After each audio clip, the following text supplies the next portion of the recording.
Ongi etorri adiskide maiteok eneagramara, giza pasioen mapa koloretsura. Gure gaurko gonbidatuak hizkuntzaren xerkan eman du bizitza. Hizkuntza bilatu, gozatu, landu, maitatu eta konkistatu egin du. Insomnea da, Elgoi Barkoa, Erasmus ikasle oia, nerabe baten ama, gauez abesten ez duen bertsolaria eta idazle akaso heteroegia. Jendea hitzetatik harrapatzea du gustoko, baina gaur gu izango gara bere hitzen bitartez bera harrapatzen saiatuko garenak. Gaur, eneagraman, Uxue Alberdi. Uxue, ongi etorri. Kaixo, Kantixa. Mila esker etortzeagatik, ze modu zaude? Ondo. Bai, ondo? Bai. Bale, posten gara. Aspaldi ezagutzen gara? Bai. Baina ez dugu inoiz hitz egin eneagramari buruz. Hala ere, nik badokat susmoa, eneagrama ez zaizula arrotza. Bazenuela tresna honen berri, gure deia jaso aurretik ala da? Bai, ala da, baina egia da erdiaztuta neukala. Bai, aspaldiko kontu bat. Bai, 15 bat urte edo egin nuen topo, eneagramarekin, homeopata batek esan zidanean zezen baki nintzen, gero ikusiko dugu. Bat datozen aditua. Bueno, bakizu urteekin aldatu gaitezkela. Hori gure adituak kontatuko digu gero, akaso, baina posible da, bai, bizitzan, bidaiak egiten ditugu, eta eneatipo batetik bestera ere bidaiatu dezakegu. Beraz, agian bidaia hori egin duzu. Orain jakingo dugu. Orokorrean autoezagutzarako joera daukazu? Bai, ez dakit joera den edo beharra. Bai, terapian urte asko dara matzat. Bai. Eta baliokoa zaizu? Bai, bestela nuke jarraituko dirua alperrik xautzen. Bai, eta gero gustatzen zait, psikologia asko gustatzen zait. Eta ondo ezagutzen duzu zure burua, esango zenuke? Esango nuke baietz. Baina harritzen nau, oraindik ere. Zeure buruak. Bai. Ondo agori, horrela etzara aspertzen. Irakurri dizut inon, institutora joan zinenean, hor deskubritu zenuela, zeure familia antza normala, etzela agian hain normala, ez? Ze kontatu alde guzu, zue txikiaren familia horretaz, giro horretaz?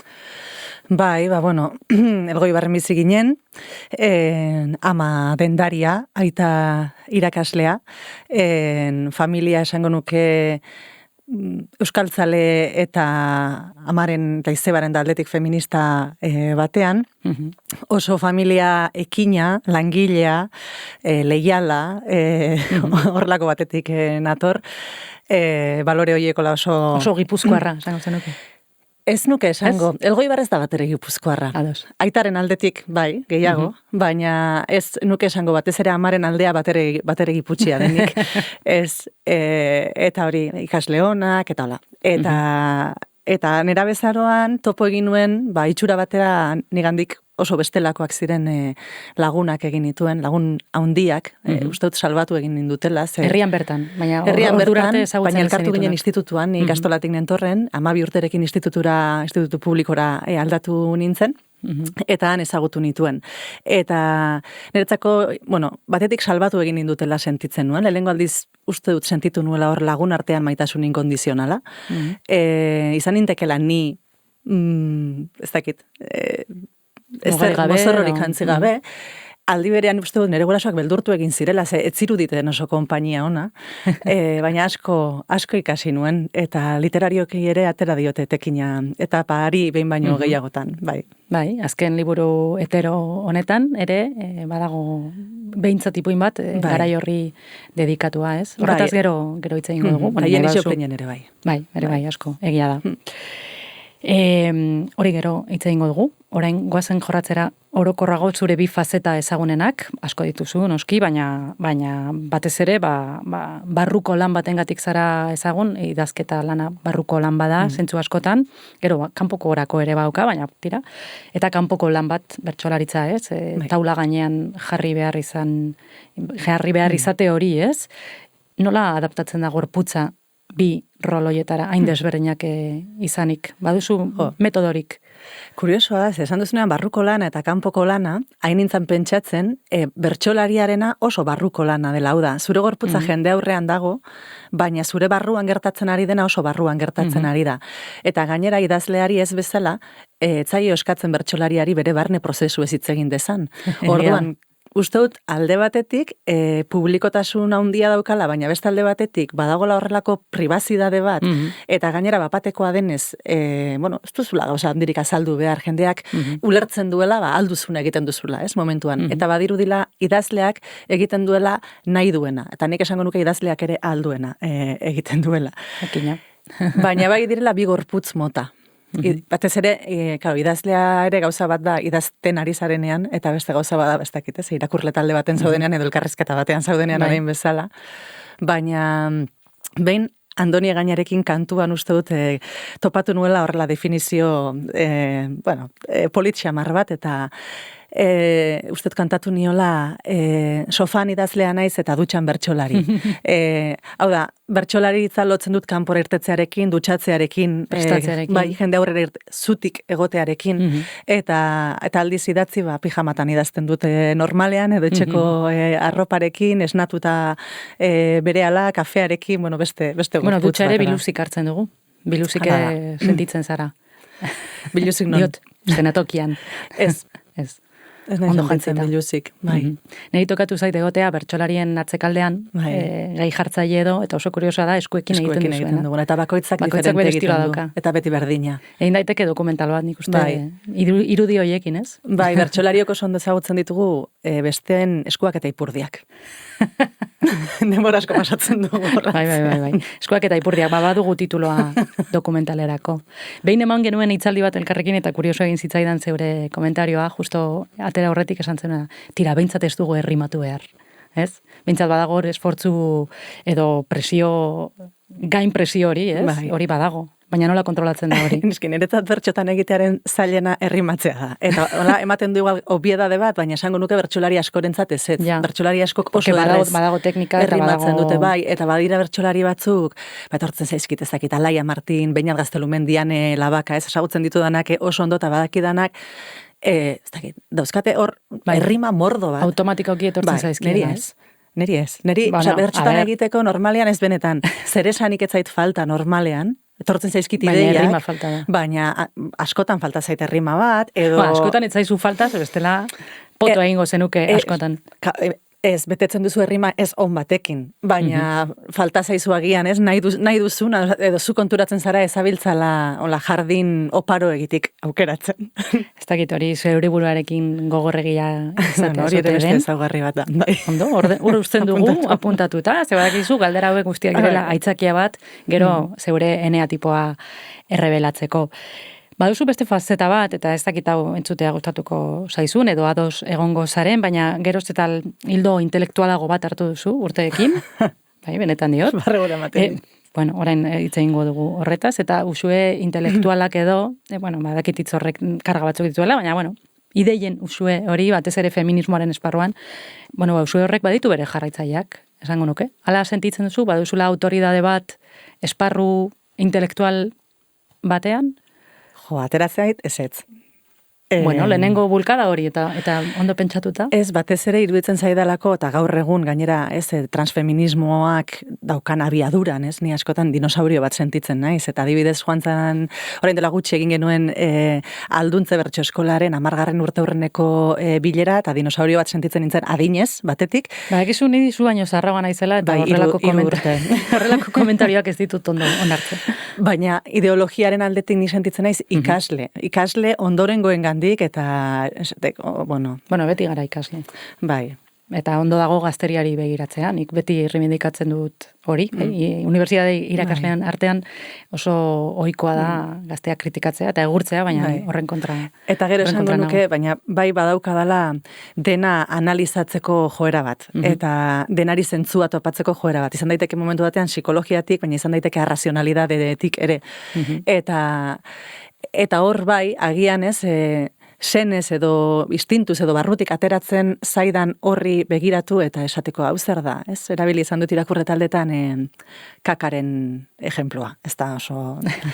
Iruditzen zaidala ez, egiten dugula, sortzen ari garenan egiten dugula kaka, eta ondoren begiratzen diogula, ez? Eta kultura batzuek ohitura handiagoa daukate beraien kakari begiratzeko beste baino, baina uste dut gure ondorengo elkarrizketa guztiak direla atera den horri begiratu eta pixka bat, ez? Zer atera da, zer falta zaio, ze kolore dauka. Nola dago eta analisi hori agian hortik zeren sintoma da, ez? Bai. Gero idazle moduan, esango nuke oso libre aritzen zarela. Esan dut aske, ez? Bueno, ala izan beharko luke beti, ez? Baina ez da beti ala. Zure kasuan gainera asko oinarritzen zara, eta askotan hitz egin dugu, benetako gertaeretan, zeure autobiografian ere bai, zeure nerabezaroko bizipenetan, gaztaroko bizipenetan, baina beste batzuen istoriotan ere bai. Imaginatzen dut prezio bat ordainduko zenuela askatasun horren alde, Euskal Herrian bizi gara, eta ez da inerreza, ez? Askatasun hori benetan erabiltzea, zuk egiten duzun bezala. Ni uste dut, idazten ari naizen bitartean, ez naizela oso kontziente askatasun hori ez dakit zenbaterainokoa den. Nik pijaman zaudelako oso fan, gozo. Bai, eta egiten dudalako premia daukadan hori, edo nik nunbaiten arakatzeko premia sentitzen dut, eta hor nago, ez? Gero besteari erreparatzen momentu horretan. Bai, eta ez diot erreparatzen, edo ez diot hainbeste erreparatzen, ez? Bueno, bai, oso barneko prozesu bat da niretzat idazketa. Gero beste gauza bat da, horrek, besteen begietara eta salto egiten duenean zer gertatzen den. Ikasten ari naiz, nolabait, bereizten, ez, nire lana, eta gero horrek sor dezakeen. Ze, askotan ez da erresa, ez da askotan erreakzioa, ze batzutan da zarata, batzutan da zurrumurrua. Orduan, saiatzen ere burua pixka bat hortik babesten, eta ikusten ez, irakurleak ere irakurtzen duela bere motxilatik, eta irakurtzen duela bere espektatibetatik, bere moral propiotik, lehendik ezagutzen zuenetik, ze asko sentitu dut nire testuak beharrean ni irakurri izan nautela. Prezioa handia izan du, batez ere azkenengo lanaren ostean oso gaizki egon naiz. Bai. Eta aurrera begira, zer, horrek eragin dizu agian beste modu batean idatziko duzula, edo ez daukazu beste modurik? Ez dakit bizirauten egon naiz. Orduan ez dakit zer duzu pentsatu oraindik, baina seguro pentsatuko duzula, ze ikusten da diskurso bat artikulatzen oso ona zarela. Bueno, eguneroko bat idatzi dut, etororen ostean. Lehenengo aldiz bizitzan? Ez, umetan idazten nuen, eta baina gero urte askoan ez dut idatzi, egunerokorik, ez. Eta lehenengo aldiz bizitzan sentitu dut horretarako beharra. Baina horretarako beharra bizirik irauteko. Ideiak eta emozioak ordenatzeko? Eta nire buruari idazteko baimena emateko. Sentitu nuen une batean errotik, nolabait negarla maior, esaten denez, errotik kritikatzen zela nire idazketan nondik zetorren. Eta horrek, hautsi egin ninduen nire identitatea asko oinarritzen delako. Baina zuk zeuk ere parte hartu zenuen, boikot ekintza horretan. Beti. Bai, nik uste dut, hori gogorrena dela, norbere buruari momentu batean egiten dion min hori, ez? Baina uste dute izan ditu dela motiboak horretarako, edo, bai. Eta eguneroko hori amaitutzat ematen duzu? Bai, amaitutzat, ez naiz idazten ari, momentu batean, eta hori hartzen dute sintoma ontzat, momentu batera arte, premia larria sentitu nuelako idazteko, eta momentu batetik aurrera, sentitu nuen atxedena nahi nuela, eta ez nuela idatzi nahi, ez dakit inoiz zerbait egingo dudan horrekin, nire burua ezagututa seguraski bai, baina ez dakit zer. Baina garbi daukat ez dudala presarik nahi, hau da, hori hor dagoela, nire buruaren autoanalisirako ere ikusteko egoera larri batean, ez nola jokatzen duen bakoitzak, ze batzutan iruditzen zaigu denok berdin jokatzen dugula, eta uste dute zetz. Ez, bederatzi modu daude mundu negateko. Horregatik, eta orduan bai nahiko nuke, hori, utzi denbora pasatzen eta begiratu, ez? Beraz, agian ez daukazu orain fikziozko proiekturen bat eskuartean, edo bai? Momentu honetan heteroren itzulpena gaztelaniarakoa errebisatzen ari naiz, Arrate Hidalgok itzuli du oso ondo.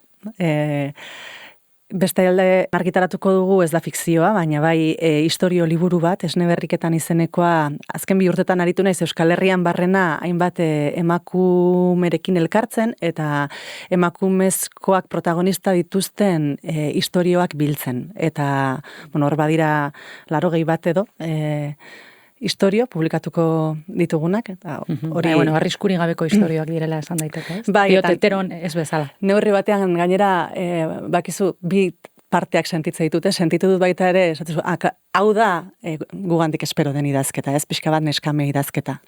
Horrela esan ez dakiz errematen duen, baina gure memoria errekuperatu, oso modu txintxoan, neutroan, edo politikoki zuzena. Beste ekartzen dituzte arriskuak ze kontatzen dutenak besteak dira, eta haiek bai erregulatu behar izan dute zer kontatu eta zer ez, baina kasu honetan nik gehiago... Notario lana. Bai, notario literario nahi bada, baina notario lana, ez? Eta orduan, sentitzea gorputza zer erlaxatuta dagoen, eta sentitzea baita ere ingurua nola erlaxatzen den eta nola ematen dizun hor bai, horrela bai, ez?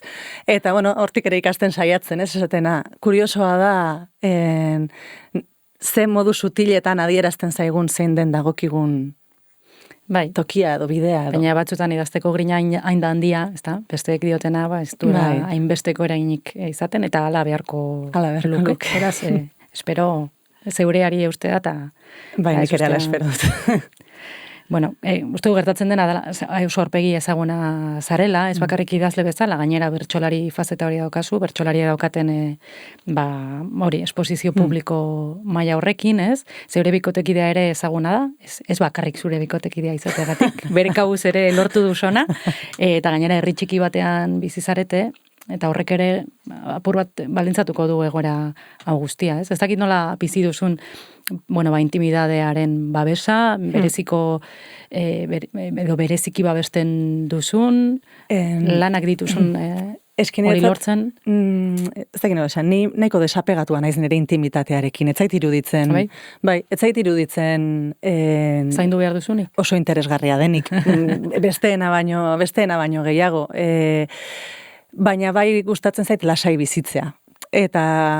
Baina uste dut, ni ez dut hortan pentsatzen. Hau da, iruditzen zait, agian kanpotik esaten dira zuen, ez, ezaguna zara, edo zure bikote, niretzan nire bikote ez da pertsona ezagun bat, nire bikotekidea. Orduan, uste dut, badaudela hor mekanismo batzuk, kanpoko begirada edo ahots horietatik, ez dakit, ez, aislatzen edo isolatzera eramaten zaituztenak, eta horrek ere bere presioa dauka. Baina uste dut, denok gure bizitzan, ez, denok gara begiratuak, denok gara epaituak, denok gara konparatuak, eta nork bere bidea hain behar dula. Orduan horretan saiatzen. Bai, idealki bai, baina batzutan ez da erreza, ez? Bai, batzutan desiratu izan dut hiria handiago batean bizitzea, adibidez, ez, iruditzen zait, ez dela kasualitatea, ez dakit, artista jende asko hirietara joatea, eta historia kontatzen dituen jende asko, ez, idazle mordo batek metropolietatik idazten dute, eta uste dut ez dela kasualitatea. Baina beste alde batetik, uste dut, herri txikiek ere ematen dituztela beste ongizaterako beste osagai batzuk dauzkatez, niretzako itsasoa etxetik bertan izatea, edo mendia etxetik bertan izatea da, handia da. Asko jotzen duzu naturara eta hangaltzen zara? Bai, itsasoa asko sendatzen, asko gustatzen zait, itsasoa. Naiz eta iaz karabela batek ziztatu ninduen, eta oso momentu txarra pasa nuen, eta beldur hartu nion. Zeigeri egiten duzu askotan, ez? Bai, eta pasatu dut, negu guztia piztinan, eta orduan ohitu egin naiz. Klorora. Bai, klorora eta segurtasun sentsazio faltsura. Lehen aipatu dugunez, pixka bat isolatzeko joera hori, netzat piztina oso metafora ona da. Eitor Rodriguez ere igarilaria izan da, eta piztina asko gustatzen zaio, eta nik uste dut badaukala, zu badakizu ez dela itsasoa. Eta, baina segurtasun sentsazio hori erosten duzu, eta karratu hori, ez? Mugazteatz horiek. Gora bera. Jakinagatik, segurtasuna ilusio bat dela, ez? Beti. Sarreran esan dut insomnea zarela, neuk ere badukat joera hori. Orain bolada txarrean dago, de hecho. Baduzu trukorik? Erlajatzeko? Dormetazepan. Drogarik gabe? Drogak badakigu batzuk ondo funtzionatzen dutela, baina ezin dugu apologia egin. Ez, trukoak baino, lehen aipatu duzu ez, ez dut gauez bertxotan egiten, zuk badakizu Maria Rauskin sindromea daukadala, eta berandutzen hasten bada ja etxera joan nahi izaten dudala. Zuk mi luze ikusi eta lotara zoaz. Hori da, nola asmatu du, bai, holaxe. Eta baina zuzenean. Goiz joaten zara hortik hasten zara. Bai, netzat goiz baino gehiago da errutina bat daukat. Eta joaten gara denok batera joaten gara oera. Bai, eta orduan zaintzen dut nire errutina hori. Bai, hori da nire trukoa eta alik eta lasaien bizitzen saiatzea. Loa deskonpensatzen zait, batez ere iluntze partean kanpora begirako gauza asko dauzkadanean. Ez dakitez, aste batean 3 irakurle talde eta 2 bertso saio, aste horretan badakite drogarik gabe, zaila izango dela. Oporretan adibidez ez naiz insomnea. Ja, gauza bera gertatzen zait. Beti lotzen dut, hori, lanarekin edo... Horrengo egunean ere funtzionatu behar izate horrekin, ez? Eta presio horrekin, gainera ez dut lorik egin, bihar ze txarto, elkarrekin gaude. Gero eta gehiago gara. Bueno, amaitze aldera, ama zarela esan dut, seme bat eta alaba bat nahiko koskortuta, zelan dara mazun erabezaroarena? Oso ondo. Bai? Bai. Haitu ze ondo? Hola, mezu positibo bat bidaltzeko? Bai, ondo atera da. Orain arteko etaparik politena eta errazena niretzat. Niretzat adibidez, badakitu galbeste guraso batzuentzat aur txikiak eta direla politena, niretzat oso gogorra zen. Loarekin lotuta ere, ez? Baita ere, baina, eta hain pegatuta izatea beste gorputz bat, askatasun falta hori ezin mugitua, denbora guztian mundu guztia jakitea non zauden, lokalizatuta egote hori. Hori estua ite zitzaidan, eta nahi gabe ere, hori ez, burua beste, nik pentsatu nahi nun, frango liburua, ez, hanbek ez dute. Paneri joaten zitzaidan. Eta orain, alaba eta semeare badozkat txikiagoa, baina alabak 14 urte ingo ditu, eta gustatzen zait, bihurtzen ari den pertsona hori, eta berarekin oso harro eta oso pozik nago, esan. Ze ondo. Bueno, baina bauzu hor goian utziko dugu, ze orain badator gure aditua, badakizu, ezta? Adi izan dugula, eta orain zer esan nahi dizula zeure eneatipoari buruz. Beraz, Jokin Amestoi eneagrama doktoreari sarrera emango diogu. Jokin Amestoi, beitu nor ekarri dizudan gaur. Uxue Alberdi aurkezten dizu. Uxue, Jokin Uxue. Askotarako berdin, banuen gogoa zurekin hitz egiteko. Zemoduz, gauza interesgarri askoak esan dizkigu, ezta? Uxue. Badakizu. Oso zintzoa izan da. Sincericidio. Plazerra zuentzutea, eta benetan eskuzabala zure erantzunetan. Eskertzen dugu hori. Informazio mordo eman didazu. Ja, orduan ze uste duzu? Alare gaur, aitortu berra dokate, batzuetan oso argi izaten dut, gaur... uste dut badakidala, zein eneatuporekin egingo duzun bat, baina ez daukat hain argi. Gero ikusiko dugu. Ja, Pare bat galdera prestatu ditut. Informazio gehiago emango didazulako bide batez. Prestaude? Bai. Test moduko galderak izango dira. Bai. Hemen txedoa. Aurtengo Euskadi literatura sarien irabazleak nortzuk izango diren gaur emango dute jakitera. Eta zure izena hautagaien zerrendan dago, argitaratu duzun azken novela dela eta. Aldez aurretik, zer ari zara pentsatzen? 3 aukera. A. Dagoeneko hainbat alditen ere bazi duzu Euskadi saria. Beraz, ahaztu konturi, Uxue. Ez dizute berriz emango. Hori A. B. Nor daki. Publikoaren artean harrera bikaini izatea zain, agian Euskadi saria ere irabaz dezaket novela honengatik. Ederra litzateke. Hala, C. Ez dut mota honetako sarien beharrik. Egindako lanarekin pozik nago, eta horixe da garrantzitsuena. B. Nordaki agian emango didate. Nordaki, ederra litzateke. Hori dudari gabe. Ados. Oso ondo. Eta gainera bat egiten du, zuk aurreikusitakoarekin, ez? Bai. Ondo goaz orduan. Bai. Beste galdera bat egin behar duzu, edo zuzenean pasako da, bai? Bai, gogoa dudalako galdera hau egiteko. Kapritxoskoa. Familiarekin oporretara joan zara, Kadizera. Ondartzan zaudete, lasai asko. Zu liburu bat irakurtzen sombrilla azpian. Aldamenean 2 gizon, 40 urte ingurukoak. Horietako bat zure begira ari da etengabe. Zer pentsatu duzu? Hiru aukera. A. Nirekin ligatu nahian dabil gizon hau? Tira, ez du itxura txarrik egia esan. B.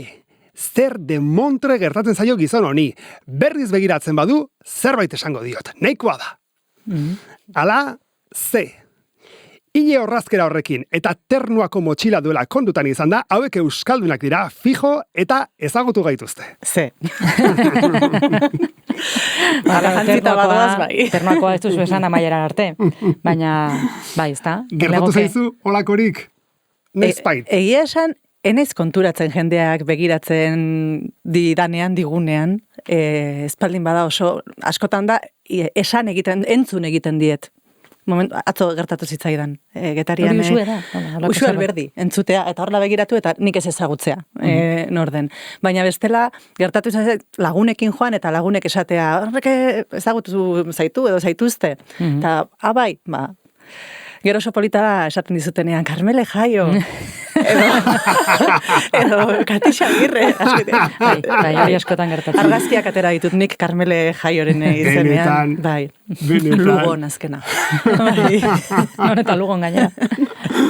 Bueno, ez dakite erantzun honek bat egiten duen ikusten ari ginen, zen nila ere aditu sentitzen naiz, esan behar dut. Zuk asko dakizu, Eta bai, eta nila baneukan bat. Agian egun batean trukatu egin barko genituzke eserlekuak. Ileak ere bai. Ile horrazkera berdintzea kostako zaizu. Bai, egia da. Baina uste dut baietz, argi dudala. Uxue prestaltzaude entzuteko? Bai. Adi! 3. eneatipoko, baietz diozu. 3. eneatipeko pertsonekin bat egiten duzula uste dugulako. Eta nolako pertsonak izaten dira, edo zer nolako ezaugarriak izaten dituzte, besten oniritzia behar izaten dute, balio dutela sentitzeko. Horregatik, esfortzu handia egiten dute euren irudia indartzeko. Kanpotik ikusita, beraiengan konfiantza dutela dirudi, baina... Zuk diozu. Benetan seguru sentitzeko beste pertsonen babesa behar izaten dute. Ala zure kasuan, bai. Bete-betean. Bueno, baina babes hori badaukazu, ez? Bai, sorte hori daukazu. Zorionez, bai, handia. Eta gero, lan egiten dute, saiatzen naiz nere buruari ematen. Benetako babesa. Benetakoa, bai, hortxe. Gogoan duzu, lehendabiziko denboraldian, hementxe sofa honetan izan genuen... Bai, beste 3 eneatipo bat. Bai, eneko sagardo izan genuen. Eta berak aipatu zuen, behin beste aktore batek, Lander Otaolak esan ziola, aktorek sarritan, ego handia, eta autoestimu txikia izaten dutela. Erabat. Ez dakit idazleekin ere beste gertatzen den. Erabat. Oso hori uste dut behin entzun niola, arkaitzkan hori entzun niola, ez? Izan behar dela... Arroa izan behar dela, norberak idatzi nahi duen hori bestek irakurri nahi izango dutela, inoren intereseko izango dela jakiteko, baina aldi berean idazteak ere eskatzen duela humiltasun bat, ze jartzen dituzu bistan zure bertuteak, baino gabezia asko ere gehiago. Bai. Ederki, tira. Ondo zoaz, esan behar dut. Informazio gehiago badaukagu. 3. eneatipoko pertsonak euren lanetan trebeak izaten saiatzen dira. Modu horretara, besten mirespena lor baitezakete. Baina, arrakasta lortzeko nahi horrek, bere itzala ere izaten du sarritan. Porrotaren beldura handi izaten dutelako pertsona hauek. Hori ere ezaguna? Gaur egun oraindik? Porrotaren beldurraren sentsazio hori izaten duzu? Porrotarena baino, hori ez, beldur hori, Besteek zer esango? Bai, ukatua izateko, baztertua izateko, kanporatua izateko beldurra. Porrota eta arrakasta baino gehiago, errekaren ikuste baietz, badaukala, hau da, nik txapelketa utzi nuen, besteak beste, banekielako nuela sekula irabaziko. Orduan, porrotik ez egiteko, aurretik etxi. Hori oso irukoa da, bai. Oso irukoa da. Eta gero, irukoekin gertatzen zaidan gauza bat da, irakurtzen dut, eta esaten dut, izanin bar da olakoa, iruditzen zait oso itxusia.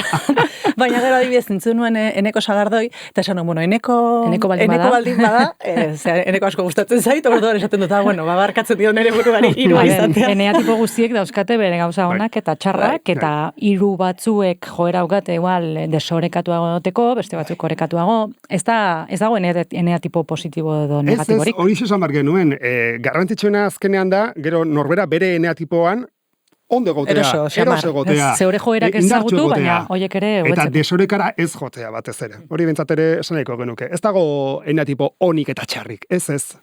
Bakoitzak bere pertsonak bezala. Bakoitzak bere zitasunak ditu eta horrekin nahikoa. Informazio gehiago.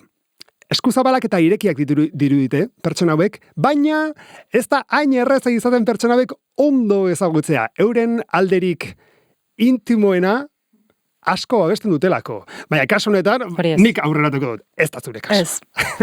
Ez dakit ados nagoen, Zenik aspaldi ezagutzen zaitut, eta esango nuke, badagoela...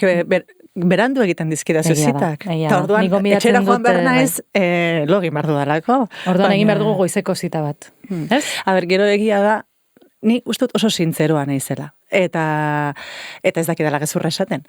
Baina egia da, gauza bat dela, ez dakit, lagunekin, eta beste gauza bat da, publiko aurrean, zezuketan ere asko gongara, baita ere, jende aurrean. Eta orduan, ni nahiko lotxagabea naiz. Bai. Eta uste dut, eskuzabala naizela. Hori, pentsatzen du baietz. Uxue, arrakasta lortzen duten kasuetan ere, pertsona hauek utxik senti daitezke barrutik. Zaila izaten delako eurentzat lortutakoarekin pozik egotea. Gertatzen alzaizu hori? Ala kontrakoa, ala ospatzen dituzu zure lorpenak. Nik uste ospatzen ditu dela, eta gero batez ere, ez dakit, lorpenak aipatzen dira, baina nire bizitza asko gustatzen zait. Hori ezin bestekoa da. Hori lorpenik handiena. Bai, asko gustatzen zait nire lanak, asko gustatzen zaizkit, lagunak, bikotekidea, gurasoak, ingurua, asko, bai, bizitza. Asko gustatzen zait bizitzea. Iretzen zait, bere gauza guztiekin espektakulo bat dela bizitzea. Titular polita utzi digu. Ez dakit beste zer erantzi dezakezun. Uste dut ezin dela hobetu. Gauza gutxi, horrek enea tipo guztiak gainditu egiten ditu. Aipatu dut berri duzu. Pantalla pasa duzu, usue, zorionak. Honetan utziko dugu. Oso ondo, oso borobila, oso gustora. Espero zu ere gustora egon izana. Eskerrik asko. Beldurrik gabe. Bai? Beldurra gero kotxean etorriko zaizkit, baina ez oso gustora naiz. Eskerrik asko. Naiz, hori zen gure naia, zeu pixka bat gehiago ezagutzea, eta eneagramaz pixka bat ere aritzea. Beraz, beste bat arte, zuri, eta baita gure ikusentzulei ere, 9 eneatipo daude, munduan egoteko 9 modu, eta hurrengo eneatipoan ikusiko gara. Aio!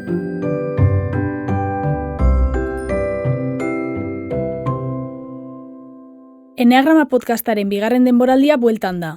Begira produkzioek ekoitzi dute EITB Mediarako. Wow plataforman edo zure gustuko agregatzailean jarraitu gaitzakezu eta arpidetu.